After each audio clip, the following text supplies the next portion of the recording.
30 de setembro de 2022. Vamos entender essa questão aqui da OTAN, ou NATO, em relação à Ucrânia. Isso aqui é um mapa da OTAN ou NATO na criação em 1949. Era apenas Itália, França, Inglaterra, Noruega, Países Baixos, Islândia, Portugal, Estados Unidos e Canadá. Acabou. A parte cinza, que seria Alemanha capitalista, Suécia, Finlândia, que o que era Iugoslávia, Grécia, Turquia, eram neutros. E a parte rosa é o Pacto de Varsóvia. Vamos ver a evolução aqui do mapa. Isso em 1949. Bom, aqui já é o mapa da OTAN em 1990, já com o fim da União Soviética, praticamente.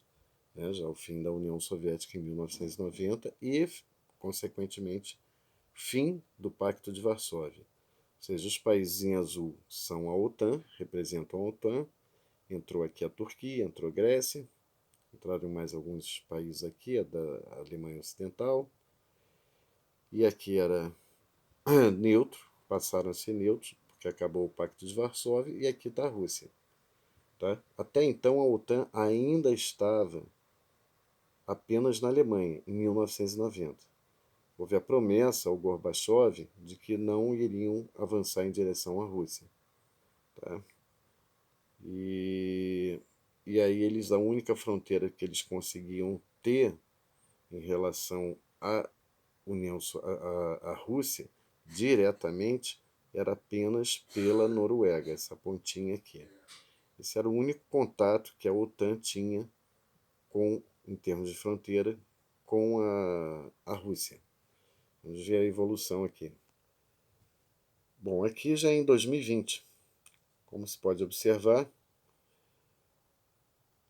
a OTAN ela vai da Turquia até a Noruega. Tá? Os países bálticos já estavam dentro da OTAN. Polônia já na OTAN. Todo esse Europa Central, miolo, entrou na OTAN também. Sobrou quem? Bielorrússia e Ucrânia. Então aqui é o último espaço que a Ucrânia, o último espaço que não fazia fronteira com a Rússia. Até então a Suécia e a Finlândia ainda não haviam entrado na OTAN. Vamos seguindo. Nesse mapa aqui nós podemos ver melhor todos os países que fazem parte da OTAN, e aqui incluindo nos dias atuais a Suécia e a Finlândia. Então o que nós podemos perceber? Da Noruega até a Turquia, apenas a Ucrânia e a Bielorrússia não fazem parte da OTAN ou NATO. Ou seja, antes a fronteira da OTAN com a Rússia era aqui no meio da Alemanha. Olha só quanto avançaram. E olha todos esses países aqui que eram do Pacto de Varsóvia e agora são OTAN. Para que existe a OTAN? Essa que fica a questão. Eles querem entrar em guerra com quem? Né? Então é uma questão de autodefesa. Tá? Aqui na Estônia, por exemplo, os caras estão a 2 horas a fronteira, a 1, 2 horas de São Petersburgo. São Petersburgo é logo ali, tá? Pertinho. Ou pela própria Finlândia. Se eles chegarem aqui na Ucrânia, tivessem entrado na Ucrânia, Moscou está aproximadamente aqui. Estão muito próximos de Moscou. Para que isso? É uma questão de bom senso. Para que vai ter tanta arma cercando um único país? Eles não querem guerra com a Europa. Então, para que tem tanta arma na fronteira com a Rússia? Com toda a fronteira. Sobraria apenas a Bielorrússia se a Ucrânia tivesse entrado na OTAN. É uma questão de bom senso. Bom, com essa situação na Europa, que nós estamos vendo aí essa questão da crise energética. A Alemanha, por exemplo, 40% do consumo de gás na Alemanha vem da Rússia.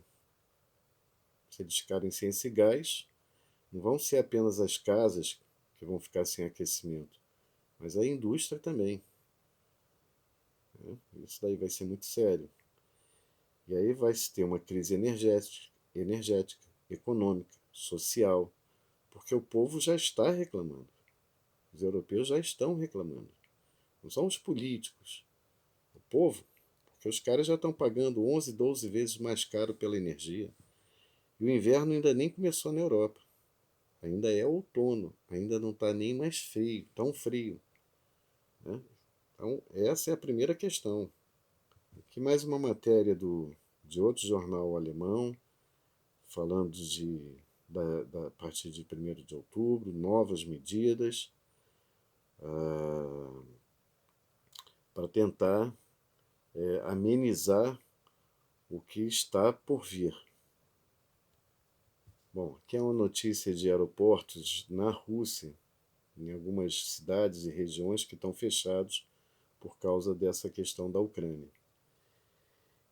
Em resumo, com a guerra continuando, o que está se vendo na Europa hoje? Vamos começar pela moeda. O euro, que chegou a estar 1 euro valendo $1,20, hoje está abaixo de $1. Ou seja, a moeda está valendo cada vez menos. A energia estão pagando 11, 12 vezes mais caro e não é nem inverno ainda. A comida já está muito mais cara. Está se tendo inflação de 2 dígitos em lugares da Europa que antes, por mês, tá? 2 dígitos por mês, que antes era 1 dígito ao ano. Né? É o povo que está pagando. Fora essas questões sociais também, econômicas, perdão, tem as sociais. Milhões de ucranianos deixaram a Ucrânia e se dirigiram para a Europa. Quem está pagando a conta? O povo europeu, o pagador de impostos. Ele está tendo que pagar a energia dele mais cara, a comida mais cara, tudo mais caro, e ainda tem que pagar para receber milhões de ucranianos que estão morando na Europa. Se parar para pensar, qual é o lucro que a Europa está tendo? Qual o benefício que a Europa está tendo em enviar armamentos para a Ucrânia? Nenhum. É o povo que está perdendo. Quem é que está ganhando nessa história toda até agora? Bom, Estados Unidos. Está vendendo gás liquefeito, que é muito mais caro. Xisto. Armas está vendendo de tonelada, porque ele está vendendo não só para a Europa, não só para a Ucrânia, mas está repondo, inclusive, até armamento que ele está vendendo. Ou seja, a indústria bélica americana está sorrindo de orelha a orelha. Tá, beleza, tá ótimo. Entendeu? Então, os americanos são o país que se pode dizer que mais tem se beneficiado desse problema na Ucrânia. Enquanto isso, os países europeus já estão começando a sofrer economicamente. A Ucrânia, hoje, já perdeu um bom pedaço do país dela, que vai ser o Donbás, e mais as cidades que os russos conquistaram até a presente data, 30 de setembro. E uma vez que hoje, a partir de hoje, 30 de setembro, que a Rússia declare que essas regiões se tornem Rússia, se a Ucrânia continuar a guerra, vai ser uma guerra direta contra a Rússia. E aí a escalada em termos militares vai ser muito maior. Muito. A quem interessa isso? Eu acho que ninguém. Porque se houver uma escalada militar da Rússia contra a Europa e Estados Unidos, nós vamos para o fim da humanidade, porque nós vamos caminhar para uma guerra termonuclear. E aí não sobra ninguém na face da Terra. Sobra nada, nem vida animal, nada. O mundo acaba. Isso por causa da Ucrânia. A Ucrânia que poderia ter resolvido de uma forma muito rápida. A Crimeia, historicamente, sempre fez parte da Rússia. Devolve. Donbás não deveriam ter. Em 2014, a Guerra Civil, que começou em 2014, com a deposição do presidente eleito democraticamente, que era pró-Rússia, em 2013, o golpe de Maidan. Se não tivesse acontecido isso, não teria sequer a guerra civil aqui na região de Donbás. Era ucraniano versus ucraniano, não tinha nada a ver com a Rússia. A Rússia apenas veio ajudar essa região aqui que tem etnia russa. Então, bastava a Ucrânia reconhecer a Crimeia, não ter guerra no Donbás. Se teve, o Zelensky podia parar a guerra, abrir negociação com a Rússia, ser um mediador, tentar transformar essa região aqui em região autônoma, mas sem sair da Ucrânia. Acabava o conflito. E a arma da OTAN dentro da Ucrânia, não. Simples assim. Não haveria guerra. Nord Stream 2, que já está pronto. Tá? É uma tubulação que sai, vem aqui pelo Mar Báltico, direto para a Alemanha. Tá? Sai da Rússia, vem direto para a Alemanha. Ia ser um gás muito barato, que ia favorecer a economia alemã e europeia. Não pôde inaugurar por pressão política americana, que disse para a Alemanha não abrir o Nord Stream 2. Se hoje eles estivessem fornecendo gás para a Alemanha e para a Europa, isso não estava acontecendo. Todos estariam se beneficiando. Menos a América. Claro que não ia vender armamento, não ia vender xisto, não ia vender gás liquefeito e por aí vai. Né? O mundo não estava em guerra. Então é uma questão de bom senso. Tem aí vários youtubers brasileiros, morte à Rússia, morte ao fulano. Os caras ficam felizes com a guerra. Então essas pessoas deveriam ser as primeiras a serem convocadas para ir à guerra. Ela quer guerra? Então vá lá, vá participar da guerra. Não fique em canal de YouTube falando isso ou aquilo. Vai para a guerra. Porque aqui dentro da Rússia, muita gente, o povo russo não é um povo que se interessa por guerra. E hoje muitos estão saindo da Rússia, claro, muitos não é tanto assim em relação à população russa, claro, mas mesmo assim são muitas pessoas que estão saindo da guerra. Estão saindo da guerra porque eles são contra a guerra, eles não querem ir à guerra contra a Ucrânia. A Ucrânia é considerado país irmão, é o mesmo povo. Ninguém quer ir para a guerra. E eles sabem, os que estão saindo, que uma vez que essa região que foi anexada se torne Rússia, aí a Rússia, o Putin vai poder declarar juridicamente, seguindo a lei russa, estado de guerra contra a Ucrânia. Até então, ele apenas está numa missão especial. Tecnicamente, ele não está em guerra com a Ucrânia, e nem a Ucrânia com ele. Tecnicamente, tá? Pela lei russa, eles não estão em guerra. Mas na hora que a Ucrânia continuar a guerra em Donbás, aí sim vai estar em guerra com a Rússia. Então tem muitos russos que estão saindo da Rússia porque não querem guerra. Mas o que eles podem fazer? É uma situação complicada. E muitos europeus, a cada dia que passa, já estão começando a protestar. Então, o que nós podemos ver a partir do dia de hoje, né, de 30 de setembro, daqui para frente, são os povos insatisfeitos. Aqui na Rússia, ninguém vai querer tirar o Putin. Isso não existe. Agora, dentro da Europa, os povos europeus podem começar a se manifestar em quererem tirar até os seus próprios governantes.